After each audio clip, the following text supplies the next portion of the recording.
Hey there, my name is Ernie. Welcome back to Health Thrive. Today I've got something incredibly special for you, an inspiring journey that I think will resonate with a lot of you out there. We're diving into the transformation from being a total couch potato to becoming a Boston Marathon qualifier. Sounds impossible, right? Well, stick with me because today we're talking about how achieving the impossible is actually within your reach. And of course, don't forget to subscribe to the channel so we can continue sharing health tips that help you thrive. You know, the term couch potato often gets thrown around lightly, but if we are being honest, it's something many of us can relate to at some point in our lives. We've all had those moments where sitting on the couch, watching TV, feels like the most comfortable thing in the world. Maybe you've even thought, I could never be a runner, or I'm just not cut out for that kind of challenge. I get it. The gap between where you are and where you dream of being can feel overwhelming, especially when the goal seems as monumental as qualifying for the Boston Marathon. But here's the thing, what seems impossible is often just something you haven't done yet. I'm here to tell you that even if you have never run a day in your life, even if the last time you broke a sweat was when you were trying to find the remote control under the couch cushions, you can turn things around. The journey from couch potato to marathon runner doesn't happen overnight, but with the right mindset, strategy, and consistent effort, it's 100% doable. In my own personal experience, 10 years ago, back in 2014, I was a couch potato. I vividly remember a Sunday when I took my 4-year-old son to a nearby park. Out of nowhere, he ran towards the street, and I could barely catch up in time to stop him from stepping off the sidewalk. That moment was for me a wake-up call. I thought I could run faster, but I couldn't. When I looked in the mirror, I thought I looked fine, but deep down, I knew I was carrying extra belly fat. The reality hit me. My legs couldn't take me where my mind wanted to go in that critical moment. I realized I needed to prioritize my health, particularly my fitness, so I could keep up with my energetic young son and have the stamina to play with him for years to come. That day marked the beginning of my own transformation from being a couch potato to someone who could embrace fitness seriously. I had no idea that in just 4 years I would improve so much I'd achieve the dream of countless amateur runners, qualifying for the Boston Marathon, and I did it in 2018. Let's talk about how. First things first. Let's start with mindset. This is the foundation of any transformation, and it's especially true when you're talking on something as big as marathon training. Often we get in our own way with self-doubt, telling ourselves, I'm not a runner, I could never run that far. But here's the truth, no one is born a marathoner. Even the best runners in the world had to start somewhere, and most likely their starting point wasn't glamorous. They struggled through the same doubts and challenges you're probably feeling right now. The difference? They didn't let those doubts define them. The key is to shift your mindset from I can't to I can and I will. Instead of thinking about how far you have to go, start thinking about where you're going to begin. Celebrate every small win along the way, whether that's jogging a few minutes without stopping or signing up for your first 5K. Each step forward, no matter how small, it's progress. Now, let's talk about the plan. You don't just wake up one day and decide to run a marathon tomorrow. It takes time, patience, and a solid strategy to go from the couch to crossing that finish line. The first step, set realistic, achievable goals. If you've been inactive for a while, your first goal might be to walk for 20 minutes a day. And that's totally fine. There's no rush. The important thing is to get moving and build consistency. One of the best ways to start is with a run-walk method. This is especially helpful if you're starting from zero, and it's how a lot of first-time runners begin their journey. You start by mixing short bursts of running with periods of walking, slowly increasing the time you spend running while cutting back on the walking as your stamina improves. It's a manageable way to ease into running without overwhelming yourself, and trust me, the body will thank you for this approach because it allows your muscles, joints, and cardiovascular system to adapt over time. As you progress, your body will start to respond. you'll notice that your endurance improves, and what used to feel impossible, like running for 5 or 10 minutes without stopping, will start to feel, dare I say, kind of normal. This gradual improvement is key to avoiding injury and burnout, two things that can derail your progress if you try to do too much too soon. Speaking of injury prevention, I can't stress enough the importance of strength training. I know it sounds counterintuitive. After all, you're training to run, not to lift weights, right? But here's the thing.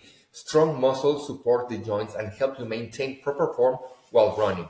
When your muscles are weak, other parts of your body try to compensate, which can lead to overused injuries like shin splints, knee pain, and even stress fractures. Incorporating strength training into your weekly routine will help your body balanced, strong, and capable of handling the increased demands of running. Focus on exercises that target your legs, core, and glutes. These are the muscles that will propel you forward with every step. Squats, lunges, and planks are great starting points, and you don't need a gym to do them. Your own body weight is a fantastic tool for building strength, especially in the beginning. Now, I know we've talked a lot about how the physical side of things, but let's not forget about the mental aspect of marathon training. Running long distances is just as a mental challenge as it's a physical one. In fact, it's probably more mental than anything else. You're going to hit moments when your legs feel like lead, when you're tired, and when your brain is screaming at you to stop. But this is where mental toughness comes into play. One way to build mental toughness is to start incorporating mindfulness techniques into your training. This might sound like a little out there, but hear me out. When you're running, it's easy to let your mind wander, especially when things get tough. Instead of focusing on how tired you are or how far you have to go, try bringing your attention back to the present moment. Focus on your breath, the rhythm of your steps, or the sound of your feet hitting the pavement. It's a simple technique, but it can help you stay calm, centered, and keep pushing forward when the going gets tough. Another key aspect of mental toughness is learning how to embrace discomfort. Let's be real. There are going to be days when running feels hard. Your muscles will ache, your lungs will burn, and you might question why you're putting yourself through this. But here's where the magic happens. When you learn to embrace discomfort and see it as part of the process, you become unstoppable. Discomfort isn't a sign that you're failing. It's a sign that you're growing, getting stronger, and becoming a better runner. As you continue your training, it's important to remember that rest and recovery are just as crucial as the time you spend running. Pushing yourself too hard without giving your body the chance to recover can lead to injury, burnout, and setbacks. So make sure you're listening to your body and taking rest days when you need them. A well-rested body is one that's ready to go the distance. Let's talk about nutrition because fueling your body properly is a game changer when it comes to training for something as demanding as a marathon. It's not just about eating to keep your energy levels up. It's about giving your body the nutrients it needs to recover, build muscle, and perform at its best. A balanced diet that includes plenty of whole foods, lean proteins, healthy fats, and complex carbohydrates is essential. Carbs, in particular, are your best friend during marathon training. They provide glycogen your muscles need to keep going, especially during the long runs. So don't shy away from them. Think whole grains, sweet potatoes, and fruits as your go-to energy sources. And don't forget about hydration. Staying properly hydrated is key to keeping your body functioning properly, both during your runs and in your day-to-day life. Now, when you hear Boston Marathon Qualifier, it probably feels like a world away if you're just starting out. But here's the thing, every runner, even the fastest Boston qualifiers, started somewhere, and many of them started exactly where you might be today, sitting on the couch, thinking that running 26.2 miles at a fast pace is for someone else. But guess what? It's not. It's for you too. The key is knowing where to start, how to train, and most importantly, how to run smart, not just fast. In the first half of this journey, we talked about how to get moving, literally. From the first time you lace up your shoes and walk out the door. You start by alternating between short bursts of running and walking. It's a method that eases into the process without overwhelming your body. Over time, you build endurance, strength, and most crucially, confidence. But today, I want to dive deeper into the second phase of this transformation, the smart training strategies that will carry you all the way to qualifying for Boston and ultimately running the marathon. So you build a base of endurance by incorporating route running into your routine. You're getting more comfortable with longer runs and building strength. Now what? This is where the importance of jogging recovery days and speed work come into play. These are two of the most essential elements to mastering the art of running, and when done right, they can be the difference between just finishing a race and qualifying for Boston. Let's talk about recovery days first.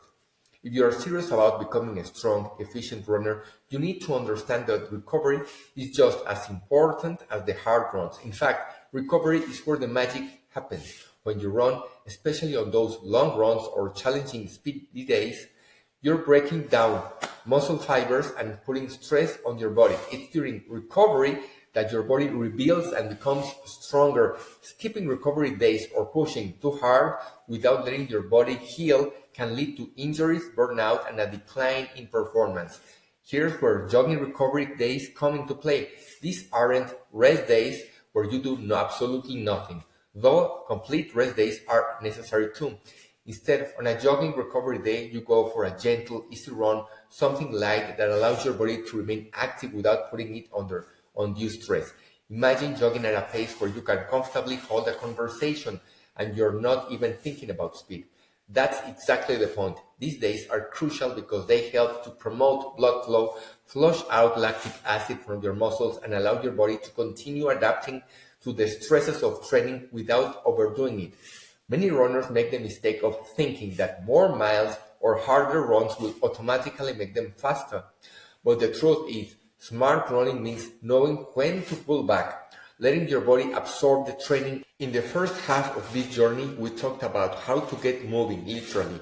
From the first time you lace up your shoes and walking out the door, you start by alternating between short bursts of running and walking. It's a method that eases you into the process without overwhelming your body. Over time, you build endurance, strength, and most crucially, confidence. But today, I want to dive deeper into the second phase of this transformation, the smart training strategies that will carry you all the way to qualifying for Boston and ultimately running that marathon. So, you've built a base of endurance by incorporating running into your routine. You're getting more comfortable with longer runs and building strength. Now what? This is where the importance of jogging recovery days and speed work come into play. These are two of the most essential elements of mastering the art of running, and when done right, they can be the difference between just finishing a race and qualifying for Boston. Let's talk about recovery days first. If you're serious about becoming a strong, efficient runner, you need to understand that recovery is just as important as the hard runs. In fact, recovery is where the magic happens. When you run, especially on those long runs or challenging speed days, you're breaking down muscle fibers and putting stress on your body. It's during recovery that your body rebuilds and becomes stronger. Skipping recovery days or pushing too hard without letting your body heal can lead to injuries, burnout, and a decline in performance. Here's where jogging recovery days come into play. These aren't rest days where you do nothing or absolutely nothing, though complete rest days are necessary too. Instead, on a jogging recovery day, you go for a gentle, easy run, something light that allows your body to remain active without putting it under undue stress. Imagine jogging at a pace where you can comfortably hold a conversation and you are not even thinking about speed. That's exactly the point. These days are crucial because they help to promote blood flow, flush out lactic acid from your muscles, and allow your body to continue adapting to the stresses of training without overdoing it. Many runners make the mistake of thinking that more miles or harder runs will automatically make them faster.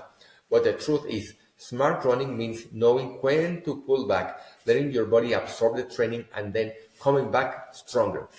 These easy runs on recovery days help you recover, keep you active, and ensure that when it's time for your next hard session, you'll be able to give it your all. Over time, this balance between effort and recovery results in better performance, faster race times, and fewer injuries. It's all about working smarter, not harder. Now, let's switch gears and talk about speed work, which is just as important as recovery in your training journey. If your goal is to qualify for the Boston Marathon, speed work is going to be your secret weapon. Qualifying for Boston isn't just about running a marathon, it's about running it fast. For most runners, that means hitting a specific time based on your age and gender. For example, men aged 18 to 34 need to finish the marathon in 3 hours or less, while women in the same age bracket need to make a time of 3.5 hours.